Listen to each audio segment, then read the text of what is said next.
may be seated.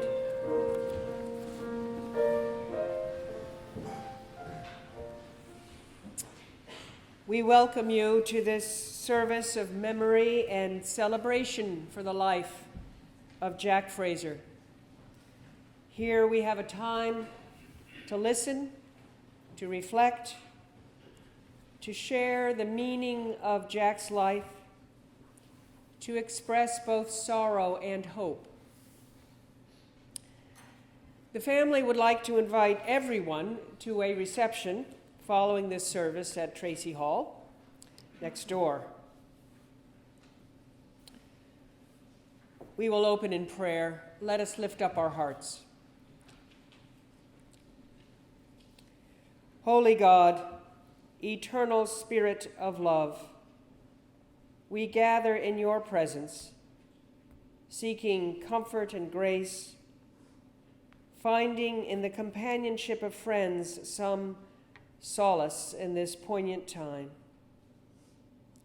Help us to hear your word in Scripture, in song, in remembrances, and be reassured that love is stronger than death. We are conscious of others who have died and of the frailty of our own existence on this earth. But in this season of spring and new life, in the scent of flowers, the glimpses of sunlight, the pale green of tender leaves, we see signs of your abiding spirit moving through creation with renewal and promise. As we think of Jack, speak about him, remember his life with us, inspire us, comfort us, strengthen us to carry his legacy with us into the future. Bless all the words spoken and sung today with this resurrecting power. Amen. Now we'll have the first of the readings.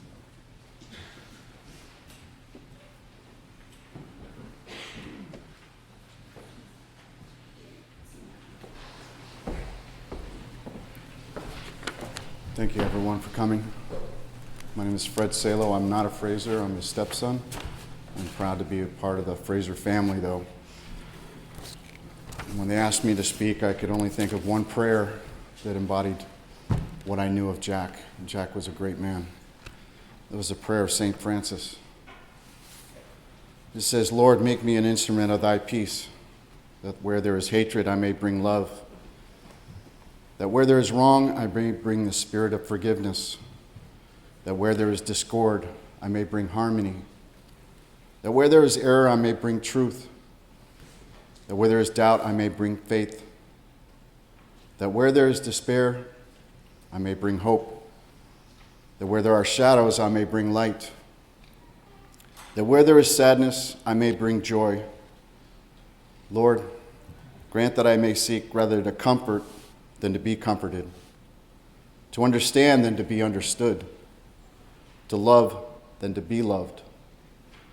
For it is by self-forgetting that one finds, it is by forgiving that one is forgiven, and it is by dying that one wakes to eternal life."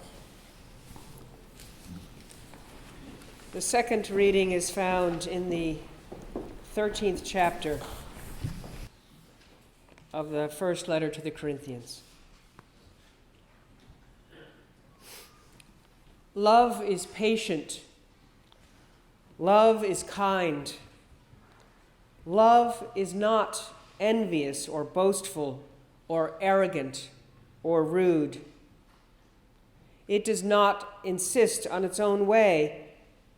It is not irritable or resentful. It does not rejoice in wrongdoing, but rejoices in the truth. It bears all things, believes all things, hopes all things, endures all things.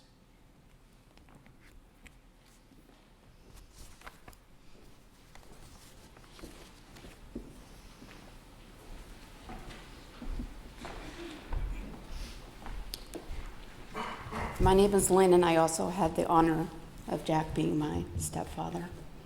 I'm going to read from the book of Philippians, chapter 4, beginning with verse 4. Rejoice in the Lord always. I will say it again. Rejoice. Let your gentleness be evident to all. The Lord is near. Do not be anxious about anything, but in every situation, by prayer and petition, with thanksgiving, present your request to God. And the peace of God, which transcends all understanding, will guard your hearts and your minds in Christ Jesus. Finally, brothers and sisters,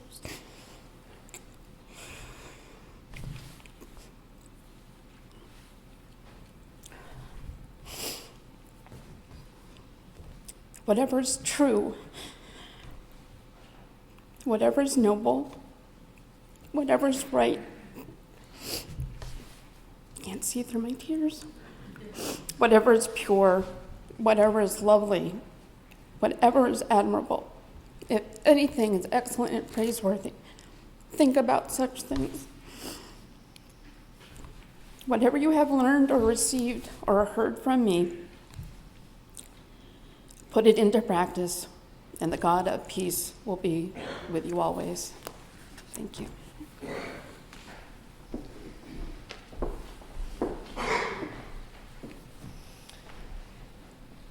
We now have an opportunity to remember Jack in a more personal way, hearing from his loved ones. In this way, we experience a sense of the fullness of Jack's life. We do not remember only his last days of illness or indeed any one season of his time with us. And by hearing from more than one person, we realize the breadth and depth of his living, his impact on the world, his loves and his challenges. It's a special gift of our time together that we can carry with us out of this room. Today is exceptional because of Jack's deep roots in this community, deep connections with so many, as a citizen and servant of the town. And so the words that have been read truly resonate as words that apply to Jack. So the evidence of all this is here. You are the evidence. So first I'd like to invite Jim Harlow up for the service remarks.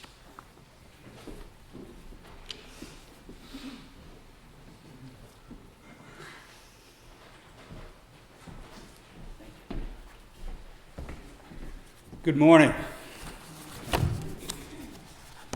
Y'all holding it together? Doing all right? Good. I see everybody here today, and Jack had a little saying. I used to think it was good job, but he always said, good show. And I think if you would look around today at the people who came out to help us send him on to his next duty station, he'd be very pleased, and he'd be saying, good show, guys, good show.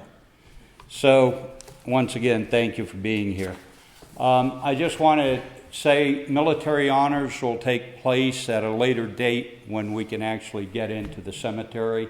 So we will have full military honors at that time. But we thought it was appropriate to talk a little bit about his military career because it was a big part of his life, and he was a commander of the American Legion for a great deal of time, and he took a lot of pride in the Legion. And so I just wrote down some notes, and I will just speak to them as I read them. Most of the people knew Jack as a man in a lightweight gray jacket, a white apron, sitting in the back of the store, cigarette going, usually. And, if he laughed, he never had a boisterous laugh. He had this little laugh where he'd tuck his head in a little bit and kind of smile a little bit, crooked smile. And then he'd usually laugh. And I remember coming home on leave a lot of times, and he was the proper officer. You know, he was a full colonel. And I was a draftee at first, and then I finally ended up making a military career. But I'd come home, and on leave, I'd go into the Danowitz and catch up on the town happenings and tell him all my exploits. And being the proper colonel, you know, I could see he probably disagreed with some of the things I may have done. And I remember one in particular. I'm sure it was a typographical error, but I may have stayed in England a few extra days than my leave said I should have. And I told Jack about that, and I got one of those. And I think sometimes when I would leave after our discussions, he never said anything really bad about anybody, if you noticed. He might, unless maybe he would say things about Dunk, always talking about Dunk. And then he'd drop his head and do the laugh thing. But I'm pretty sure there was a couple of times when I left the store while I was on leave, he probably dropped his head, shook his head, and said, "What the hell is wrong with that boy?" But he always encouraged me, and I ended up retiring from the military. And I came home, and I was on what we call terminal leave. I was technically still in the Army, and I went to a Legion meeting. There was 4 of us there. And that was the night they were electing new officers. And at that time, Earl Thompson was the commander, and Jack, the Legion was Jack's baby. He loved it. And there was Jack, and I don't remember the third person there. And then there was one chair out in the audience, and that was me. And Earl looked and said, "Well, we're electing a new commander." He said, "Jim, you want to be the new commander?" And Jack went, whoa, wait a minute, Earl, wait a minute now. And he said, "Earl, are you sure you don't want to be commander?" And Earl said, "No, I don't want to be commander." And Jack looked over at the other guy and says, "No." And I said, "Jack, I'm right here. You know, I'm here." And it took me a while to realize that Jack remembered me as that young guy that probably went AWOL a few times. And I was an enlisted man, and, you know, I wasn't an officer and all that. And he was protecting his baby. But he had to step back, and he said, "Yeah, it's probably a good idea. Jim, you want to take it?" And I said, "Sure." So I ended up being commander. But within 30 days from that, we had the Memorial Day parade and stuff. I never had so much support. I could just ask Jack anything, and he would advise me, and with really common sense information, and I really appreciated that. I appreciated it a hell of a lot. So I want to read something. We did get an email, and it was from Charlie Dean, and Charlie wasn't sure if he was going to be here today, but he is.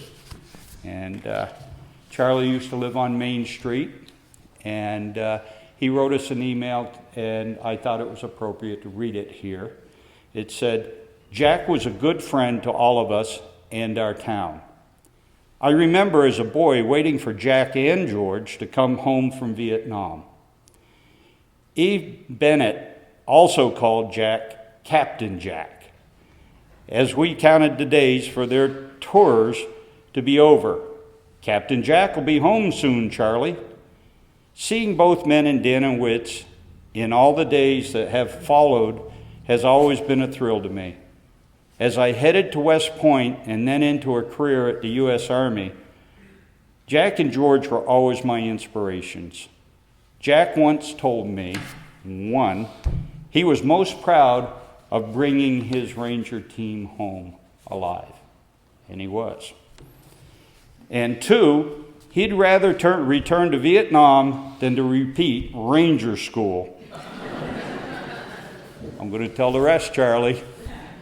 Which I entered 4 times before graduating. And Charlie went on to have a great career himself, and it's signed Charles Dean, Lieutenant Colonel, U.S. Army, retired. So, new type of microphone. You know, we go to war as young men. And we come home from war, old men in those young men's bodies and women's. And later in life, we become old men who obviously like to put the groceries to us and dream a lot as we get older.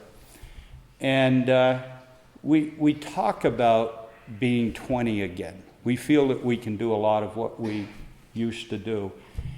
And it's pretty obvious we can't. And Jack was no different. As we talk once in a while later in life, he would mention his Ranger teams and what he did with Rangers, talk about the exploits of his two daughters who were in the military. And if he was in a meeting, he'd always pick up a little bit and see a little more pride. And if we ever needed anything for our active duty members, we always send them Christmas gifts. He'd say, go see Sherry. Go see Sherry. She'd take care of it. So he had pride in family, and he served his community well. And like us, he went back and he spoke about his times. And he liked to talk to us a little bit because we kind of understood his memories. A lot of us were there. And Jack's memories started a little earlier than ours. Jack joined the National Guard when he was in high school. And George, you may have to correct me wherever George is here. I'm not sure if I get these facts right. But Jack was actually an enlisted man. And if you can believe this, Bob Parker outranked Jack back then. Jack was a private. And he was in high school, and I believe there was an incident at the Suez Canal, and they activated his unit. Jack had to leave high school, and he had to go down south somewhere and get on a ship, and they didn't go any further than that. But the reality was, boy, this stuff could be real in a hurry. And he came back, so Jack's first memory was while he was still a teenager, still in high school. And the reality was, he could have gone to war that day, and he was prepared. And as he went on to UVM, ROTC, got his commission, and then he outranked us all after that. And he did distinguish himself fairly well. He retired as a full colonel, and that's pretty prestigious. And he served his community well. Some of his awards in the military are as follows. Parachute badge. He was airborne. He got his jump wings. And he still has them, I found out. Ranger tab. Made it through the Ranger School. Expert infantry badge. Combat infantry badge. That's the CIB. Army Commendation Medal. That's called an ARCOM. He probably has a number of those. Vietnam Service Medal, Vietnam Campaign Medal with a 60 device, and the Bronze Star, which they don't hand out lightly. And he was a soldier. And so he wasn't just that man you always saw in the back of the store in the gray jacket. He was much more. And in closing, I'd like to read a short poem that I seem to be reading a lot lately, and it's written for combat veterans. It's very short. I had to read it Saturday at another one of these events. And it's called The Final Inspection. And if you're a combat soldier, you'll know the meanings of all this. The soldier stood and faced God, which always must come to pass. He hoped his shoes were shining just as brightly as his brass. Step forward now, you soldier. How should I deal with you? Have you always turned the other cheek? To my church, have you been true? The soldier squared his shoulders and said, No, Lord, guess I ain't. because those of us who carry guns can't always be a saint.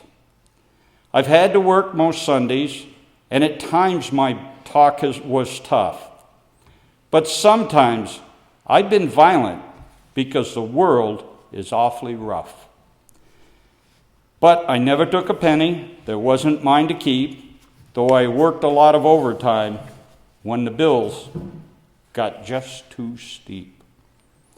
And I never passed a cry for help, though at times I shook with fear, and sometimes, God forgive me, I wept unmanly tears. I know I don't deserve a place among the people here. They never wanted me around, except to calm their fears.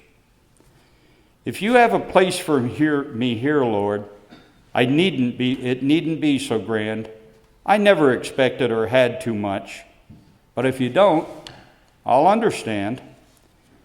There was a silence around the throne where the saints had often trod, as a soldier waited quietly for the judgment of his God. Step forward now, you soldier. You've borne your burdens well. Walk peacefully on heaven's streets.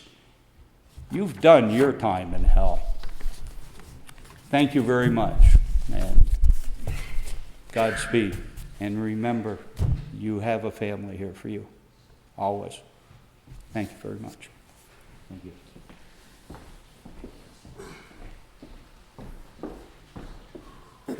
And now I'd, excuse me, like to invite Fred up to speak on behalf of June.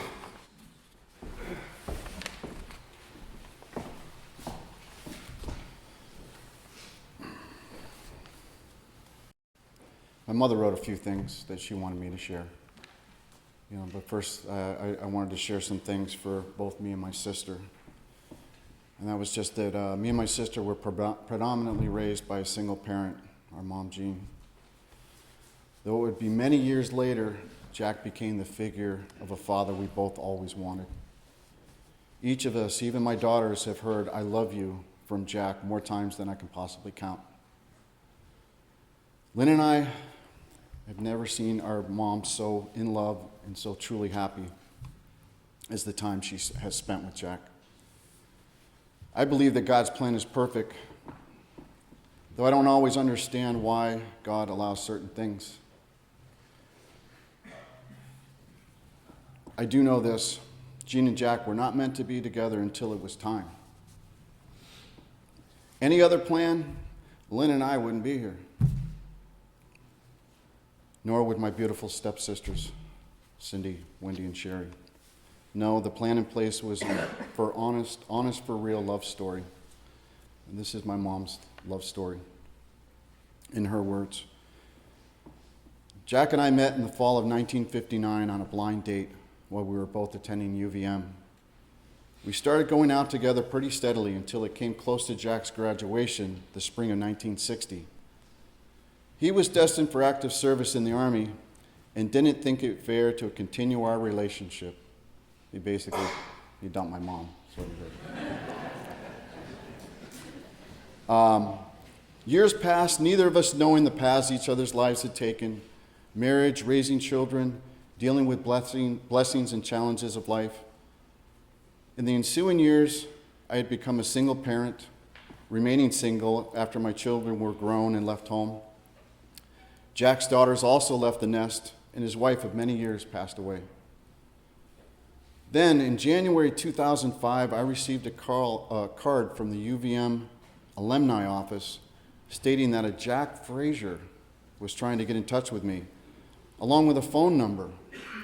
Wendy and I were talking about this. I guess Jack didn't know about Google back then. He went the long way around. Uncertain of what to do, I put off calling him for several weeks, not to mention my gray hair and a little gained weight. Gaining courage, I finally called him the morning of January 23rd, only to receive his answering machine.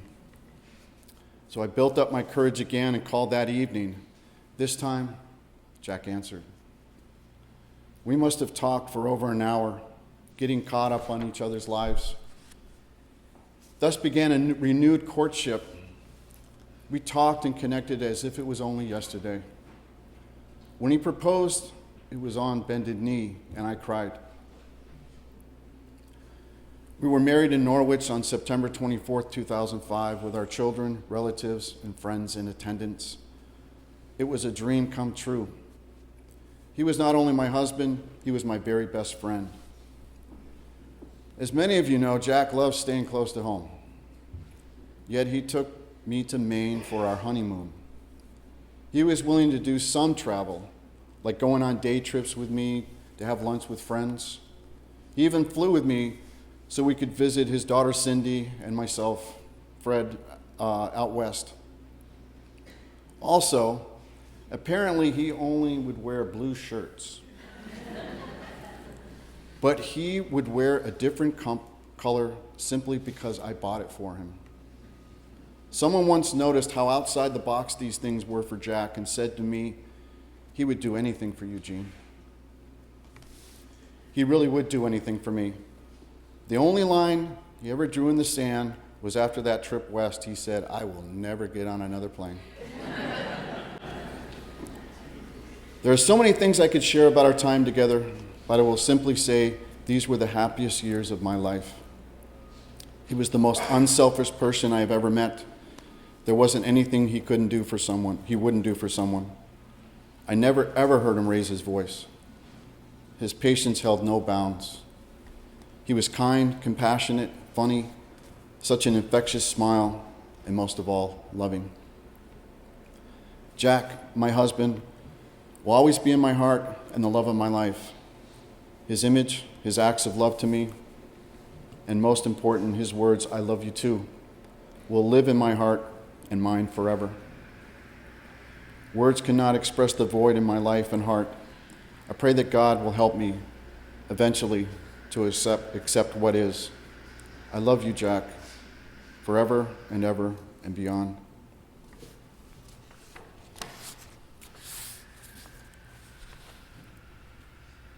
I've been a Marine for several years.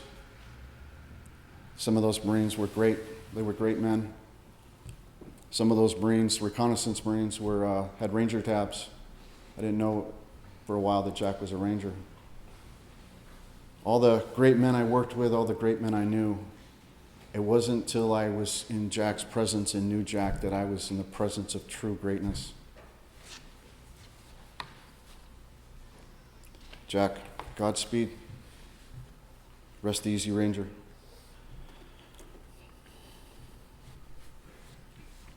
Fair winds and following seas, sir.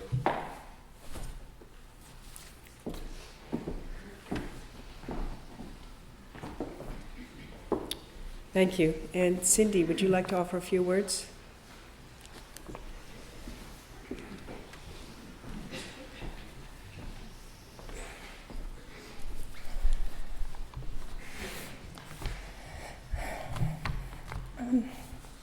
I was really blessed to have such a wonderful father.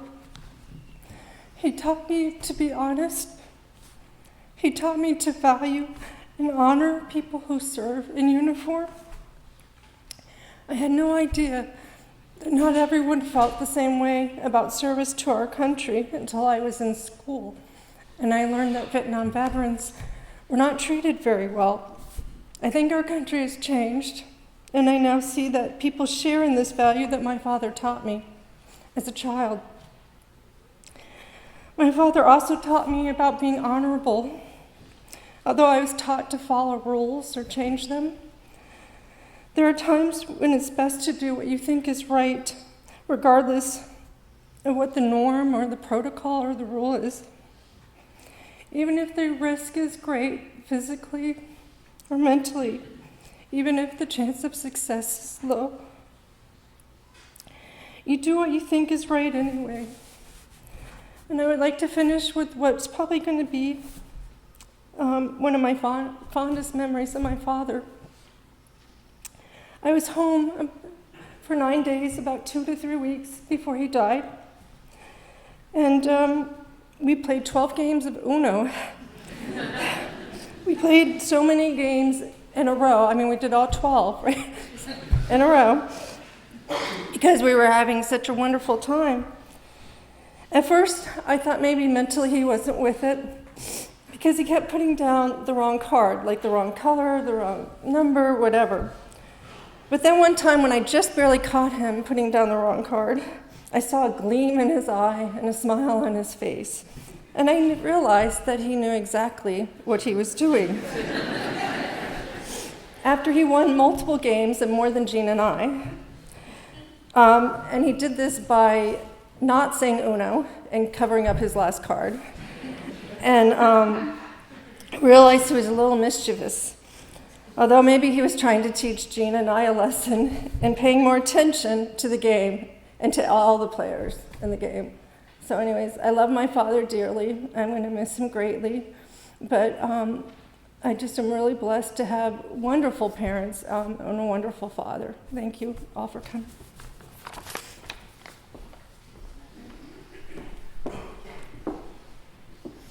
Now, Brian.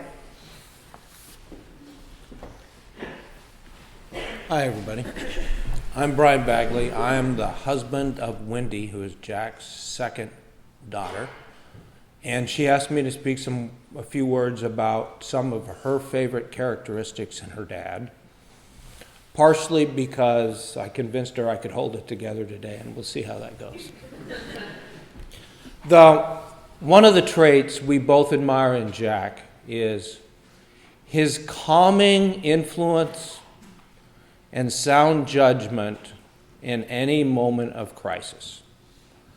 When I first started spending time around Jack, I wasn't that surprised by that because I knew of the extraordinary training both the fire department and the Army give people to deal with their set of extraordinary circumstances. But over time, I became to understand it wasn't limited to those areas. It was all areas of crisis just seemed to be calm, and the proper solution he helped whomever was there arrive at the full spectrum of things. Family crises, any situation. The second thing it took me a long time to understand, and I have to admit my wife told me this over and over and over before I understood it. I've been around a lot of people in authority figures, and they all think they do a lot of things for everybody, but most of them don't. Jack Fraser truly would do anything for anybody at any time. And it took me a long time to figure it out, how much he meant to the community. And I figured it out driving around this community because when I first came up here, Wendy and I lived in Massachusetts. So about half the time when I was driving around the roads around Norwich, I was one of those people in a fancy car with Massachusetts plates. And why the driver-to-driver communication was a lot friendlier than it was in Boston, it still was little less than fully embraced by the local community when I had the Massachusetts plates. But there were other times when I was driving one of Jack's multiple fire red F-150 Ford pickup trucks, and almost no matter who I approached on the road, and he lives on a dirt road where you kind of have to scoot over and you actually make eye contact when you go by, you could see whoever's coming raise up in their seat and act like they were going to get to say hi to one of their best friends.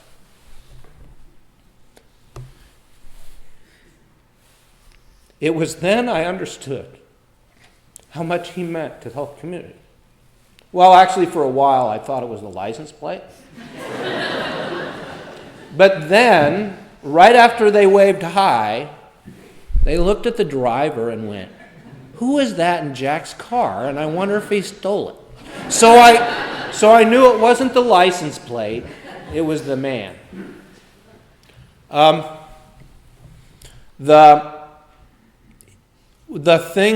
Other thing that amazed me about Jack is he is one of the most at peace people I've ever known.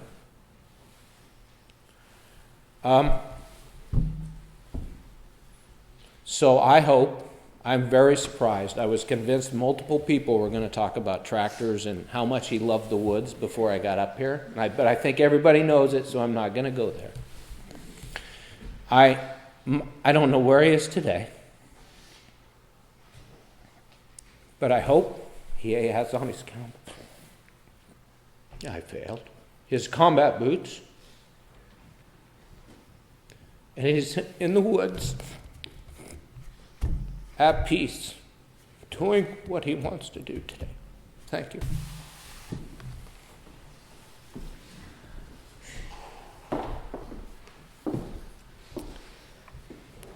Now, I think we're going to have a few words from Richard, from Dick. Is that right? Yes?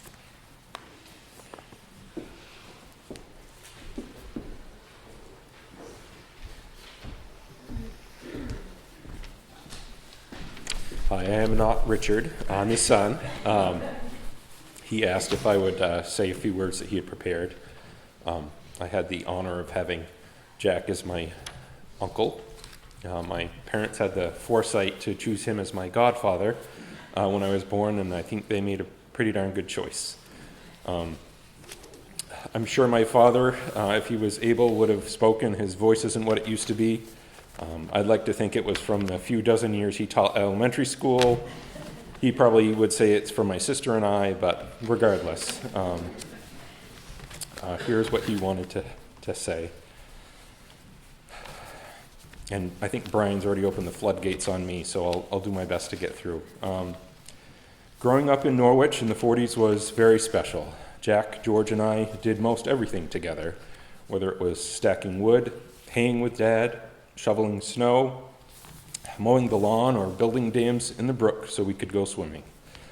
There were lots of bike rides, maple sugaring with our grandfather, evenings of hide and seek and kick the can with John and Sally Lewis, and Linda and Sue Hicks. In the winter, we slid the entire length of Brigham Hill on our sleds, or the traverse that still hangs on the garage. In the summer, tearing down the same hill and the crooked half-mile above the dump on New Boston Road in our rebuilt horse buggy with the shafts removed. Not sure how safe that was, but sure there were no seatbelts. Jack was always in the middle of all these things we did, and I always knew because he was older, we were safe. Again, not sure about that, but Jack, George, and I grew up together, all went through school here, and when the time came, we all went in the service as was expected of us. Thankfully, we all came back home again, each of us a little different. I don't really know how to describe the huge hole in our lives where we now have just memories to cherish forever of the one who was such an important part of what we all became. I can only say thank you, Jack, for being my brother. Thank you.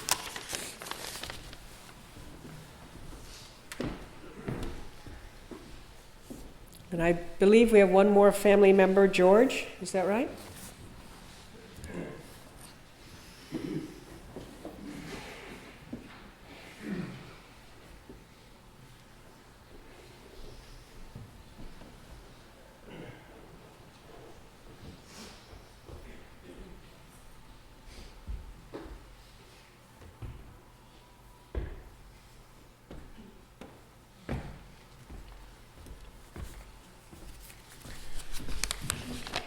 Thank you all for being here. I'm going to talk a little bit about growing up with Jack and Dick and Beth and Jane. We did not have a television at our house, so particularly the boys, the three of us, spent a lot of time outside doing different things. Jeffrey touched on this subject, but I'm going to go in a little more detail. We did all have bikes. We rode, it seems like, all over Norwich, whether it was up to the Guile Mountain Tower, the Union Village Dam, out to Beaver Meadow, and just about everywhere, sometimes taking logging roads to get from one part of town to another and going through brooks and what have you. Our group included, along with my brother Dick and Jack, cousin John Lewis, John Harrington, Pete Sadler, John Wilder, Bill Aldrich, and Bass Lavery, and many others. Jack was pretty much the organizer of the group. When we were going to go on a trail ride, a bike ride, he would be the one to... He would take suggestions from everybody, but he would get the people together and we would go certain places.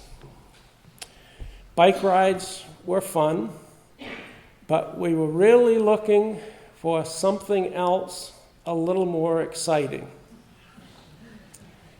And Jack and John Lewis came up with it. They brought home a single horse-drawn, lightweight carriage. It was a new toy for all of us. The shafts were taken off it, the horse shafts.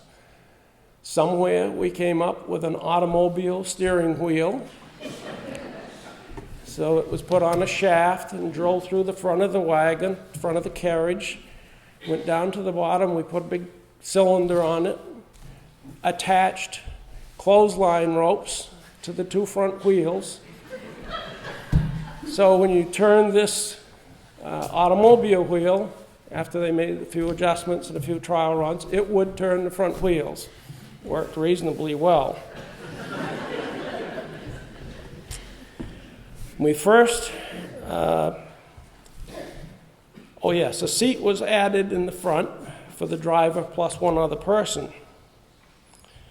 It was really quite a machine to see. The wheels were about 4 feet high with wooden spokes and a 1-inch wide rim around those four wheels. So it was time to test it out a little bit. We started in the fields with hills, and it didn't work very well. Those narrow steel rim tires would sink in the soft spots. They didn't do well with rough ground. And the obvious choice after that would be the roads. And it had to be a steep hill to get us going. So naturally, we chose Brigham Hill, and we would start at the top where Chad and Susan Feiner live, and it would go down by the Norwich swimming pool and clear down to the American Legion. Now that road, Brigham Hill, was a single lane road most of the way. The first few runs we did, there were, 4 or 5 of us, 6 of us on the wagon, on the carriage. No brakes. We just assumed that if there were any cars, they'd get out of the way. And there was one other issue, and that was the intersection where Beaver Meadow Road and Brigham Hill meet. So Jack assigned somebody to do a survey, and sure enough, it was a highly scientific survey. He talked to over 4 or 5 people from Beaver Meadow and determined that the people in Beaver Meadow don't go out at night.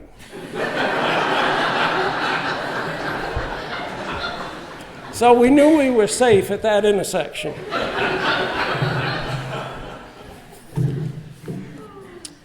We were extremely lucky.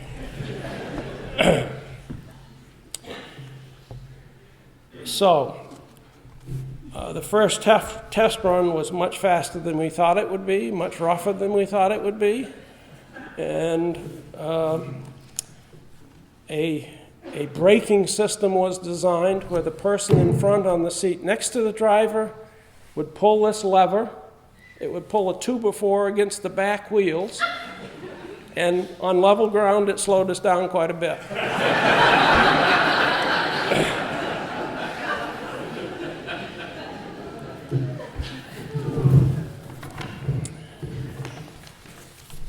Now, there was a very nice couple, Arthur Dewing and his wife, who lived on Main Street across from the library. Mrs. Dewing taught violin and piano to many of the young folks in Norwich, and they were both well-educated, very nice people. Well, one night it was just starting to get dark. There was some clouds and a bright moon. We had more people than usual on this carriage, which meant extra weight, which meant faster than usual. And we went down that hill, we were flying. And just after we crossed the bridge by the swimming pool there, I didn't see them, but Jack, who was driving that particular run, saw two people walking on the side of the road. And last minute, he turned the wheel, and they both jumped in deep grass. Thank goodness there was no contact.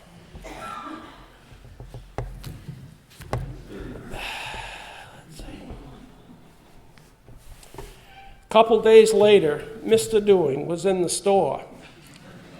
Usually it was Mrs. Dewing who came in and did her shopping. Whit picked up on it and says, "Where's Mrs. Dewing today?" He says, "Well, she's home, kind of recovering." He said, "What happened?" He said, 2 nights ago, we were walking up near the Norwich pool when something went by us very fast.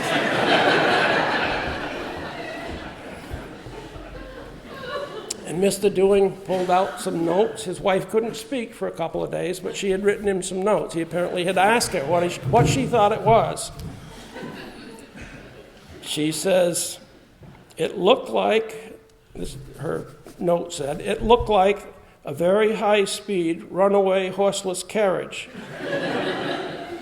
But I'm quite sure it was a UFO manned by several aliens. Thank you.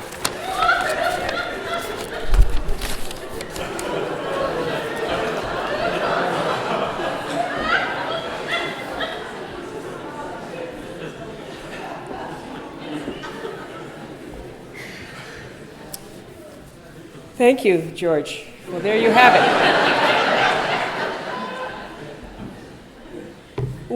We do have an opportunity now to hear from members of the community. There are hundreds of memories here because there are so many people. Hi, I'm John Fraser. I got to know Dan and Bun's boys pretty well over the years. They were quite an influence on me. I haven't heard anybody talk about Jack's devilish little grin. He was quite a rig, and he started out as a teacher. When I was a kid, we went down to Dan and Bun's for Christmas, and down at the end of the living room, they recited a piece of poetry. I don't know how old I was, probably 6 or 7. So they got me to recite that and then go out and tell my mother. So I tried it a few times in there with them. John Lewis says, they're all sitting at the end of the living room. John Lewis says, and then bow a little bit at the end of it, and both of them grinning.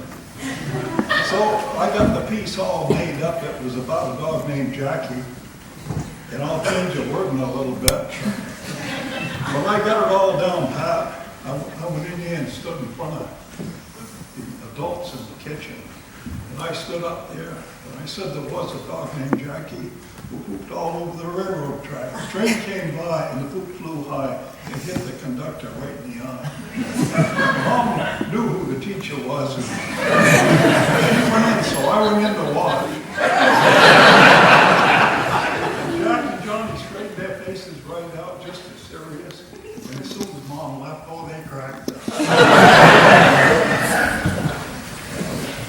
Wendy asked me to say some things about Jack. I have nothing but good to say about my cousins as I grew up. I also went to the service. I went through Jack's Army Ranger School. When I got out, I don't think I carried the burden of war as well as Jack. He was just like a locomotive.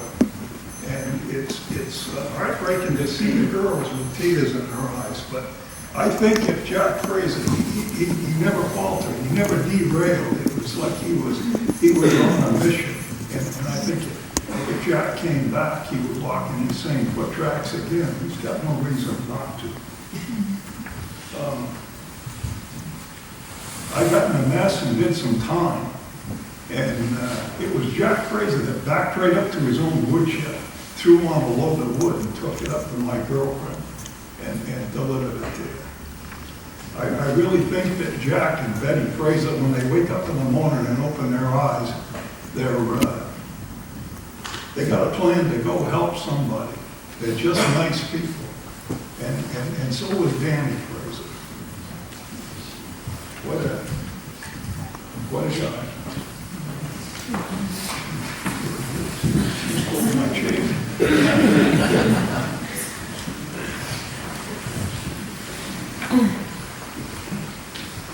Is there anyone else who has a memory or a story they'd like to share?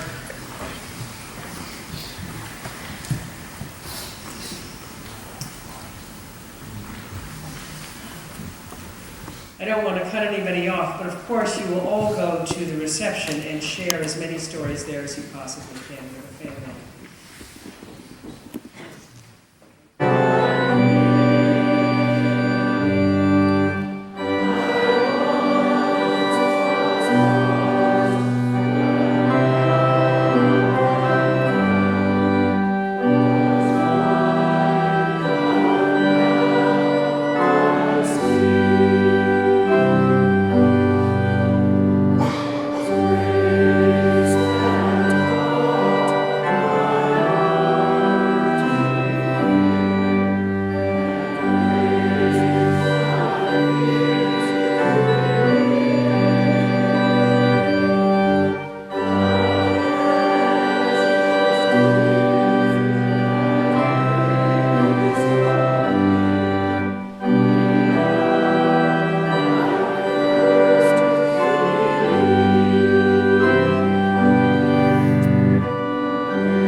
And now may the Lord bless you and keep you.